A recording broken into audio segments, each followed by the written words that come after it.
की हे देशी गाईचं शेण आहे, शेण आणि गोमूत्र याचा लेप करून मी या गाडीला लावलेला आहे. याचं कारण असं आहे की पहिला फायदा, गाडी गरम जास्त होत नाही, म्हणजे 50% तरी गाडीच्या तापमानामध्ये फरक पडतो. दुसरा फायदा असा आहे की रोज ह्या गाडीला पुसायला कमीत कमी पाऊण तास तरी लागतोय. आता इथं गाडी माझी उन्हातच असते, इथं धूळ रोज ह्याच्यावरती बसते, रोज पाऊण तास वेळ लागतो.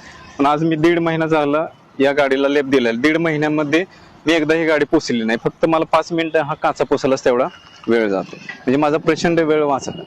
तिसरी गोष्ट काय झाली की ह्याच्यावरती कोणतेही डाग वगैरे पडत नाहीत, काही नाहीत. चौथी गोष्ट की देशी गाईचं गोबर हे पवित्र असल्यामुळं त्याच्यामध्ये सकारात्मक ऊर्जा आहे, त्याच्यामुळं गाडी चालवताना सजगता राहते आणि त्याच्यामुळे ऍक्सिडेंट पण होत नाही.